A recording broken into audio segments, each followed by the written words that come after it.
Dans cette vidéo, nous allons vous expliquer les obligations de l'employeur en matière de formation aux premiers secours. Que prévoit la réglementation et le Code du travail en matière de formation en secourisme? Pour répondre à cette question, nous allons examiner l'article R.4224 à 15 du Code du travail qui stipule: un membre du personnel reçoit la formation nécessaire pour donner les premiers secours en cas d'urgence dans chaque atelier où sont accomplis des travaux dangereux ou dans chaque chantier comportant au moins 20 travailleurs pendant plus de 15 jours où des travaux dangereux sont réalisés. Si votre établissement ne comporte pas d'atelier dangereux, l'article R.4224 à 16 du Code du travail précise: en l'absence d'infirmiers, ou lorsque leur nombre ne permet pas d'assurer une présence permanente, l'employeur prend, après avis du médecin du travail, les mesures nécessaires pour assurer les premiers secours aux accidentés et aux malades.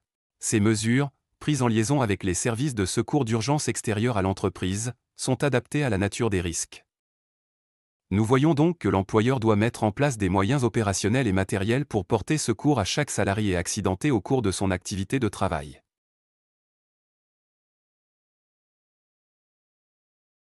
Quelles sont les différentes formations en secourisme qui existent? Le Code du travail prévoit une formation en secourisme, mais ne précise pas laquelle doit être réalisée dans l'établissement. Il existe plusieurs dispositifs de formation au secours d'urgence, parmi lesquels la formation PSC, Premier secours citoyen, une formation de 7 heures qui couvre l'ensemble des gestes d'urgence. La formation de sauveteur secouriste du travail, SST, une formation de 14 heures incluant les gestes d'urgence et 5 heures de prévention des risques professionnels en entreprise. La formation Gestes qui sauvent, GQS, une sensibilisation de 2 heures sur les premiers secours, particulièrement adaptée au contexte des attentats et de la menace terroriste. L'attestation de formation aux gestes et soins d'urgence, AFSU, réservée au personnel travaillant dans des établissements de santé ou des structures médico-sociales. D'autres formations en secourisme sont réservées à des activités spécifiques, telles que les surveillants de baignade, les sauveteurs aquatiques ou les sauveteurs en montagne.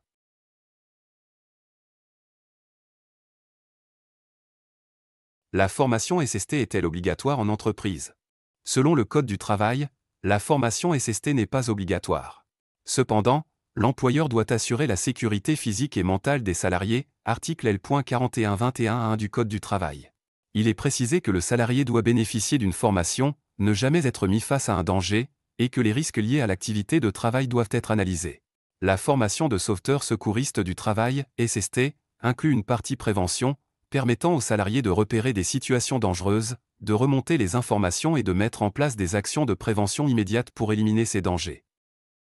Ainsi, bien que la formation ne soit pas obligatoire, elle est fortement recommandée pour réduire les accidents du travail et les maladies professionnelles.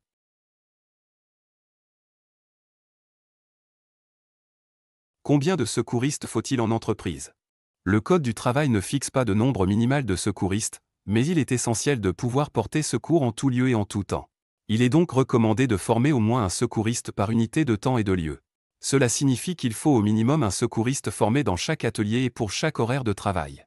En résumé, bien que la formation SST ne soit pas une obligation légale stricte, elle constitue une mesure préventive efficace pour garantir la sécurité des salariés et répondre aux exigences réglementaires en matière de premier secours.